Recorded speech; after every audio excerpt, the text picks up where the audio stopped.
I'm just gonna do a reaction video of this thing, and I watched a little bit so far, but still,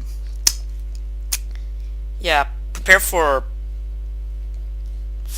a horrendous video that somehow is made by a channel with 4 million subscribers. It's got 14,000 likes. The M16 and the AK47, two of the world's most iconic firearms. One is the most prolific rifle in... That's not an AK47, that's an AK-74U. It's a few seconds in, you can't see because my Windows is a bit glitched, but it's a few seconds in. Wait, hold on, actually I can see. Like, 7 seconds in? No, not even that. Less than 7 seconds in, and they've already got a mistake. ...in history, and a symbol of revolution around the world. The other represents American precision and lethality.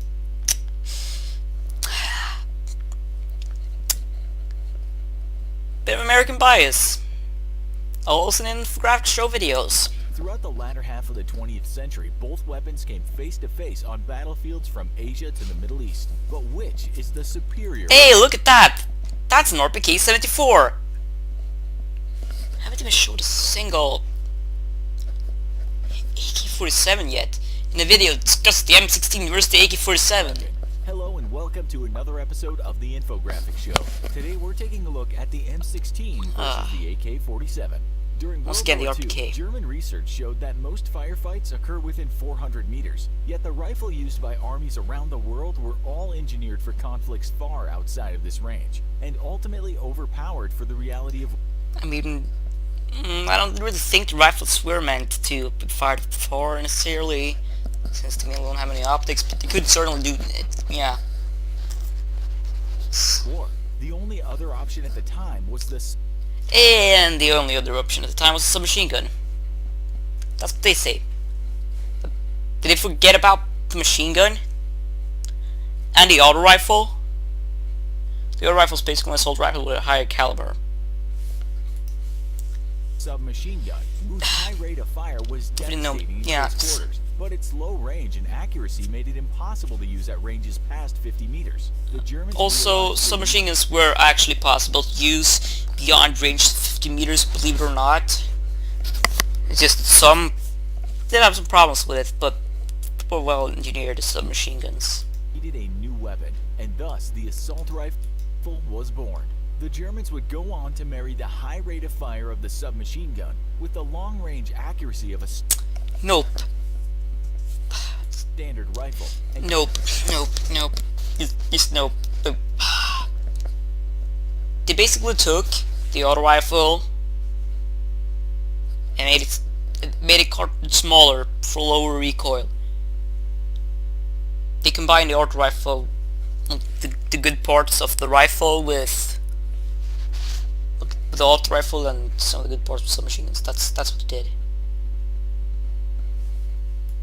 Create the Sturmgewehr 44 with a lower rate of fire than a traditional submachine gun, but far greater range and accuracy. The Sturmgewehr gave German soldiers an unparalleled advantage on the battlefields of World War II. Having learned from very painful lessons inflicted on them by the Germans, the Soviets would go on to immediately recognize the need for an assault rifle of their own.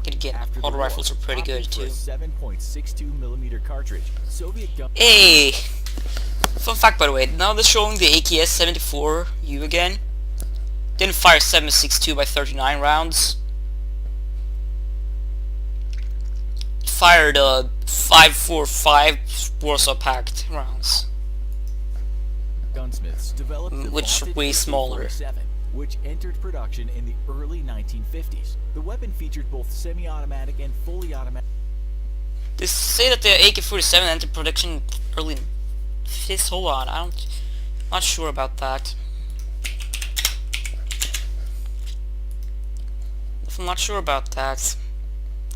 So let's see. Oh, this is before the early 1950s. So the late 40s. Automatic firing modes, letting Soviet soldiers deliver accurate long-range fire or overwhelming suppressing fire when needed. Overwhelming suppressing fire was for machine guns, but yeah. Oh wait, look at that! Finally showing actual AK-47s. made Well, weapons, those are actually AK-47s AKMSs, but were cheap to mass produce. basically But because of its AK-47 stamped steel design, is it's a not little easy to tiny, manufacture little without bit of specialized improvements. So, equipment. A potential vulnerability in the case of war against the US, as the Soviets would have faced the threat of having the bulk of their specialized manufacturing infrastructure targeted and potentially destroyed. The AK-47 was also much more difficult to repair on the battlefield, featuring parts that were riveted together and would require special tools to grind off an old rivet and set a new one. It also featured many smaller destroyed. The AK-47 was also much more difficult to repair on the battlefield, featuring parts that were riveted together and would require special tools to grind off an old rivet and set a new one. yeah, I guess they would need some special tools, but the AK is really simplistic design, so they might need some special tools to get off the hood, I guess. What's it called? The upper receiver? And maybe the heat sink, whatever it's called in front. It also featured many smaller, less durable springs and other parts that required replacing after every few thousand rounds. And after disassembly, Yeah, after a few thousand rounds, yeah. That's something you can expect, really, with pretty much everything. I mean, the machine, you gotta replace the barrel if you fire rapidly every few minutes. beyond the field stripping stage, parts take time to regain their fit, leaving them vulnerable to shaking loose and falling out when firing the weapon. All these deficiencies, That is true, but they usually prepare the weapon before combat, so... however, were offset by the relatively cheap price, costing just a fraction of the M16, and thus letting them be mass-produced. But again, the M16 was mass-produced, just, yeah, they got the reputation of being cheap, but... receive resupply on the battlefield, and were instead... Wait a minute, did they just... Oh man, they didn't even finish the drawing. Hey, just look at that tank! Troops were not expected to receive resupply on the battlefield. Doesn't have Instead, simply cannibalize other AK-47s to repair their own. This was largely in line with most of Soviet military doctrine, whose poor focus on logistics continues to plague even the modern Russian army today. Its cheap cost and ease of... yeah, I guess there are some problems with the modern Russian army's logistics, but they're hugely improved. Also, the logistics are pretty decent too, if I remember correctly. Out of an estimated 500 million firearms around the world, 75 million are AK-47s. By comparison to their Soviet counterparts, it's closer to 500 million. I mean, what? No, it's close to 100 million and 75 million. I'm pretty sure. Considering that it's like China and North Korea have made their own knockoffs. Probably many more. Yeah, anyway, I'm gonna start recording here. I'm gonna start recording again later. Because, I'm gonna need to call someone who's taking breaks, so yeah. Yeah. Okay, it's now another day and I'm back with this video. I just had to go to sleep. I'm a human too. Or, yeah.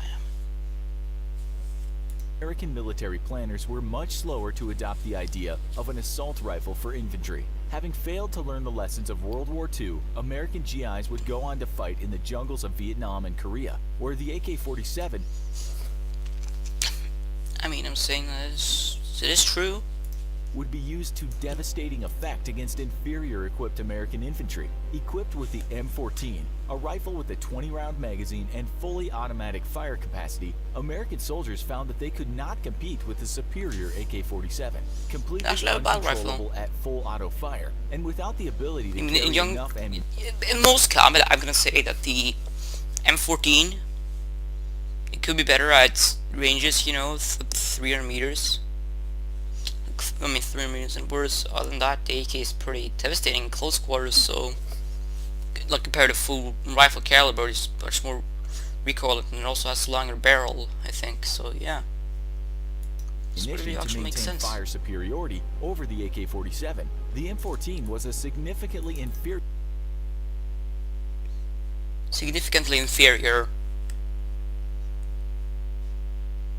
Oh boy.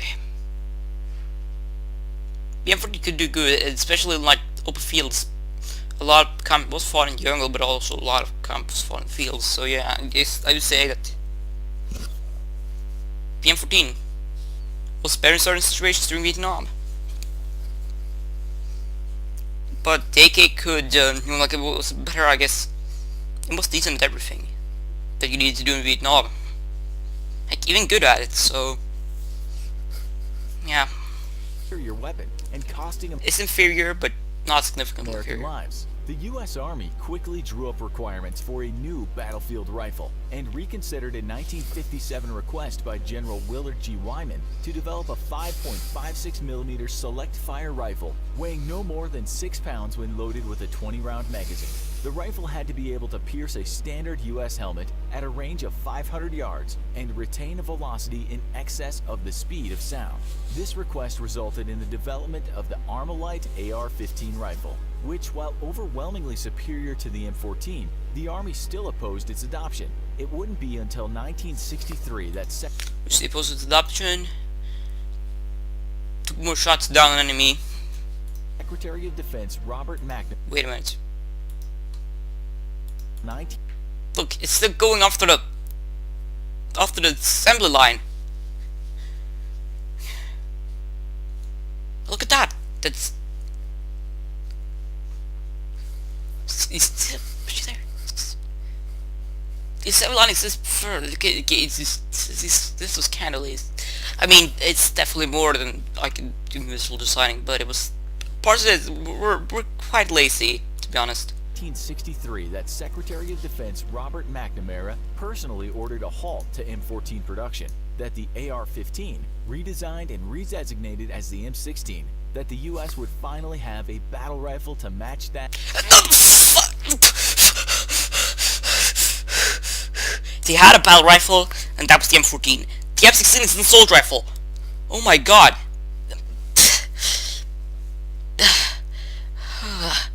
In a video about guns, you can't designate them wrong. It makes you look ridiculous. Of its foes. Made of steel, aluminum, and composite plastics, the M16 was significantly lighter than the AK-47, with a fully loaded M16 weighing in at 7.9 pounds, versus an AK-47 at over 10.5 pounds. The M16 could also be manufactured from a variety of alternate materials, however, and could even be... I mean, the AK could also be manufactured from a bunch of alternate materials.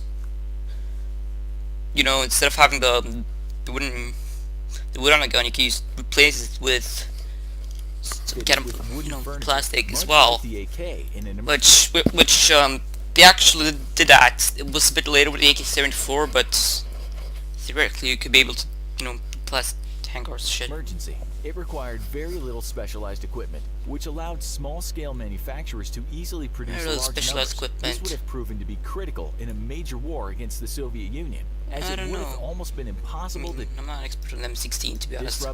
I'm saying I'm not an expert at any of these guns, so I'm probably gonna say a few things wrong, but get a few things wrong, but I know more than these guys for a fact. Production of M16s during the war. The M16 was also very easy to disassemble and reassemble on the battlefield, allowing soldiers to carry out quick battlefield repairs that were impossible with the AK-47. Its sights were also easily adjusted by individual soldiers with just the tip of a rifle bullet, while the AK's front sight required adjustment by armory personnel. Ultimately,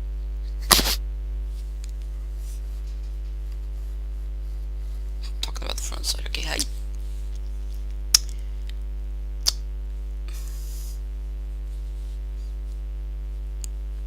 Sure, but the front sight is supposed to, like, yeah, I guess M16 probably does have a slight advantage when it comes to adjusting the front sight. I don't know, I'm not an expert. Ultimately, the M16 may have been a more expensive weapon to produce, but its battlefield durability and ease of repair gave it many critical advantages over the AK-47. But what?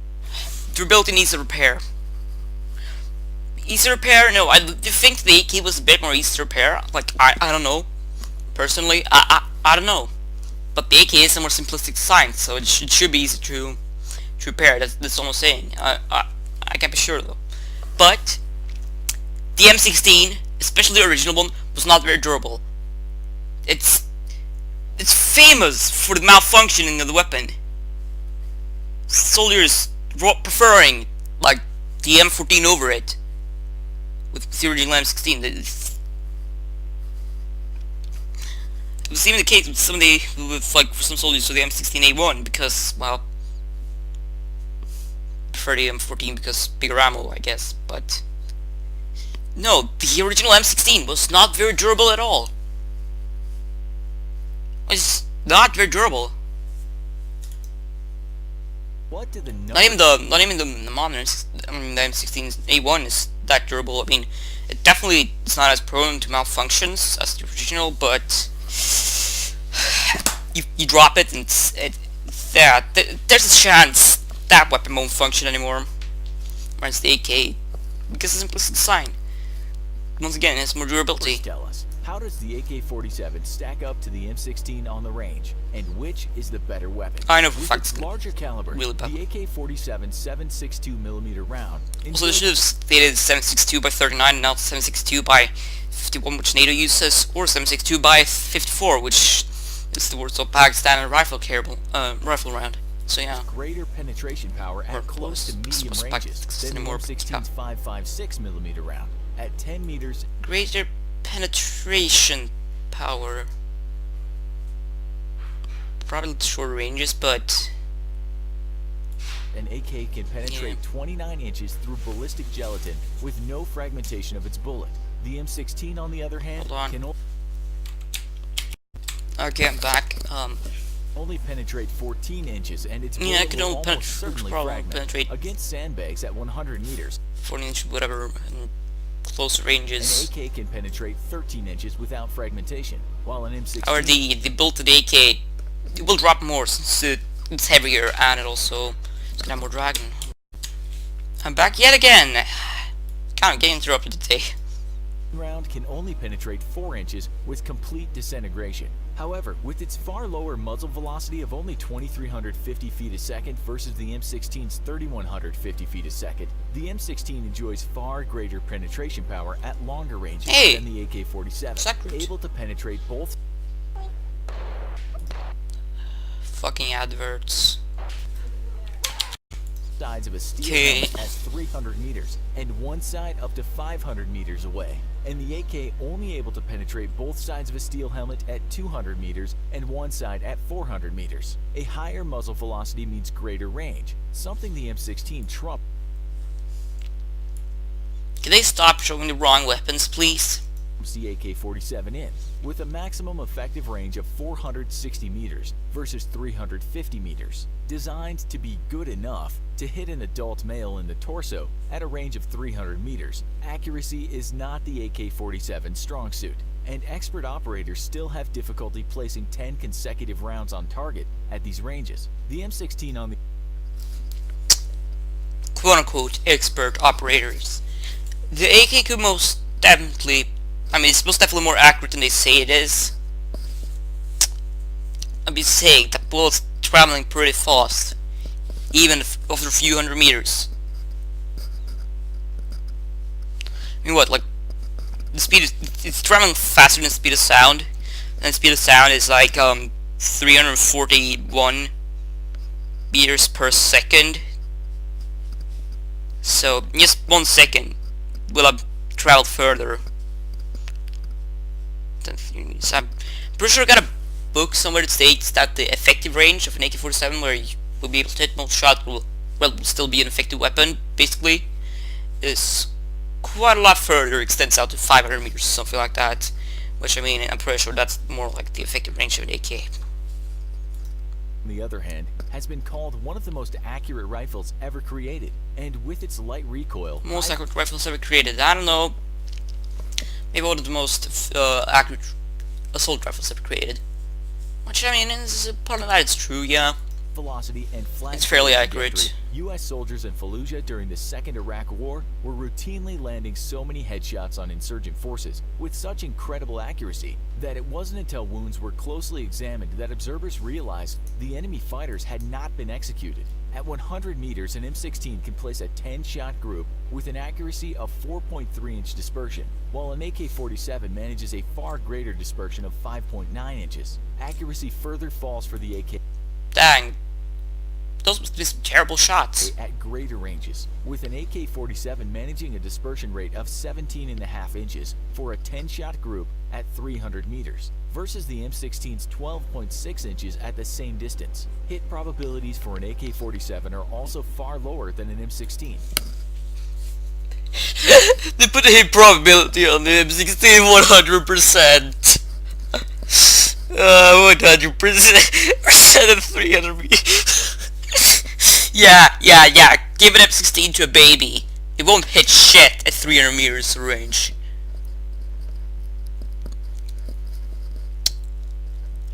If it's stationary, like completely stationary, it's not perfectly. Yeah. 100% chance to hit it at 300 meters. But you know, wind and shit.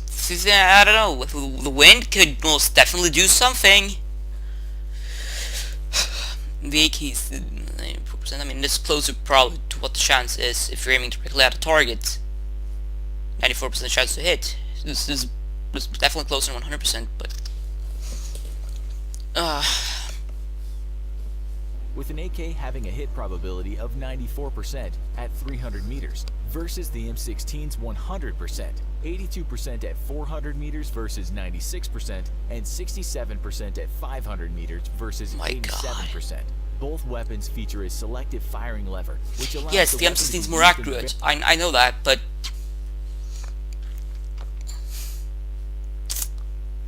those numbers are quite off. Various firing modes. However, the AK-47's firing. I mean, those guys who shot the AK must not be familiar with the AK at all, but familiar with the M16. So it's basically, yeah, that must definitely be it. Most definitely be it, and it probably was fired at different conditions as well. Firing lever is large and difficult to manipulate, requiring a right-handed shooter to take his hands off the pistol grip and thus remove his finger from the trigger in order to remove the safety. The M16, on the other hand, features an easy-to-manipulate flip lever that is easily operated by the shooter's thumb. That is which true, means the but M16 user never has to remove his finger from the trigger or re-establish a sight picture the way an AK-47 shooter would. This allows the M16 operator. I don't know, probably wouldn't matter. Probably doesn't matter too much. It doesn't matter in certain situations. Not in most common situations. 600 rounds per minute versus the M16's 700 to 900. Did they have to cover the AK behind the American soldier's back? Did they have to do that? I mean, it could have. Oh my god, this is a lazy graphics. 950 rounds per minute. At practical firing Some ratio, sort of. which won't result in almost immediate barrel overheating and warping, an AK manages. Also, a rate you of see that tank over there? fire of Kind of looks like 100 World War rounds II per tank. minute. Why have they put World War II tanks? Versus the M16's 150 rounds per minute. Later Wait, did they say that that's the heating and warping, an AK manages a rate of reading fire shit? of Maybe, 100 rounds per yeah. minute. However, when it comes to accurate shots, M16 is closer to 100 per minute. In single fire. That's if you want most shots to hit, basically. Yeah, the AK will have lower than that. Yeah. Versus the M16's 150 rounds per minute. Later variants of the M16, however, would do away with its ability to be fired at full auto, the US military believing it to be an impractical and largely inaccurate waste of ammunition. And yeah, if it's good for the American army at least, you know, the 3-round burst, it's, yeah, why am I joking about how to regrab the American army? I don't know, I'm sorry. 3-round burst firing rate, which greatly increased lethality in close quarters combat. The AK-47 Wait, did I hear it correctly? AK-44 3-round burst firing rate, which greatly increased lethality in close quarters combat. Yeah, I don't think 3-round burst increases the lethality. It just increases the amount of ammo savings, so maybe you can use like it's like that, so you can probably fire for longer, like accurately, you know, more shots will hit. But yeah, I mean, saying right, the full auto is kind of better at close quarters. The AK-47 has no such feature, but with its larger round, has always enjoyed far greater capacity. Why are they shooting at a BTR-80? Aren't the BTR-80s Soviet? I mean, the worst Soviet side. Why are they shooting at their own vehicles? For carnage at close quarters anyway. So which is the better weapon? Ultimately, it depends on your overall philosophy. Do you prefer greater stopping and penetration power at short ranges, or far greater accuracy and the ability to engage targets at extreme ranges? The AK-47 no, the M16 can't engage targets at extreme ranges. However, it does provide far better accuracy around, at least. Yeah, it does in ranges, so yeah. Personally, if I could select weapon that's better, and in a modern society, like, well, in modern technology, like in the past, maybe during the 80s and shit, and the M16 was better. But as of right now, we need to move. I think we need to move towards higher caliber rounds to penetrate the body armor, or some even more specialized ammo. 7 was cheap and easy to mass produce, even if the need My for God, special stop showing the wrong weapons! stamping equipment put Soviet manufacturing in dire risk during war. Yet it still suited the needs of the Soviet army perfectly, and has become the most iconic and prolific firearm of all time. Yet the M16 featured the superior machining and emphasis on accuracy and versatility that is so iconic of the US military, making it a symbol of US technological sophistication. Yeah, like Americans been very accurate. And I'm gonna say this right now, America, they have never really focused on accuracy that much. They've had snipers and shit, but I mean, that's accuracy. And they're focusing on accuracy more now with laser guided bombs and shit. But I mean, saying when the M16 came out, they weren't focusing that much on accuracy. That wasn't the thing. They're focusing more on, yeah, other things in general, I guess. I mean, the M16 is definitely more accurate than the AK, but mainly they weren't mainly focusing on accuracy back then. There are even some. I think I've heard someone say that a German soldier during World War II, right, was in an interview, and he said that the only way he could know that the enemies were Americans is because there was just a bunch of artillery sent their way. That's the only way he could know the Americans were attacking. Yeah. For us, though, declaring a clear winner is difficult. For a close quarters combat expert, Well, it sounds like declaring a clear winner is easy for you because you've been describing the M16 as a superior weapon this entire time. So what is it? Look,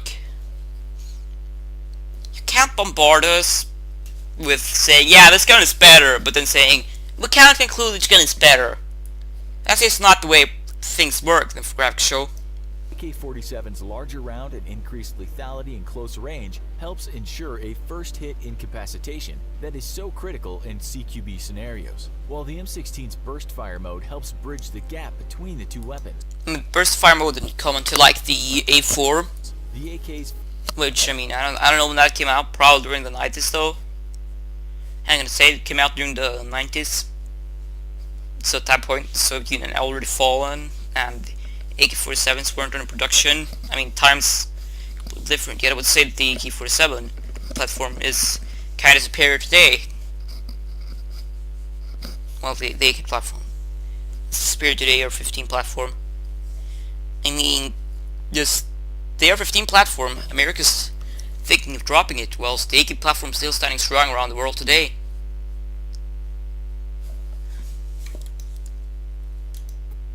far far greater armor penetration at these ranges gives it an indisputable advantage. Yet, it's the M16's far greater accuracy and effective ranges that makes it so appealing for the average soldier, who must be ready to meet threats both at close, intermediate, and long ranges in the modern... Yeah, because it's not like the average soldier always said during Vietnam that the gun is not good enough at killing enemies, doesn't have stopping power.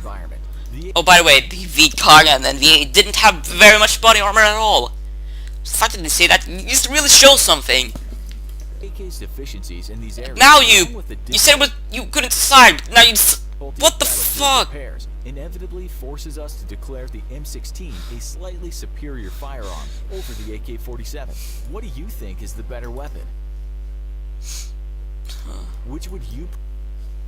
Just getting right here. The AK, if you count all the variants, the AK, the M16, by the way, then you should be able to count all the variants of the AK47, including the improvements.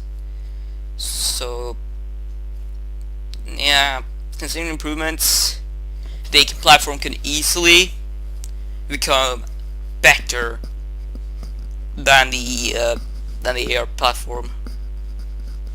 You're saying maybe it's not the AK47, like the AK47, you know, the first generation of AKs that beats out the ARs, but the AR platform is slowly losing today anyway. So, yeah, if I could the situation on the weapons were different, I would have probably, if I was solely preferred, the M16 fighting targets without body armor, but the superior weapon because of its longevity is definitely the AK. That's what I'm gonna say here. Prefer to be armed with? Why? Yeah, anyway, see you in the next video, guys. Bye.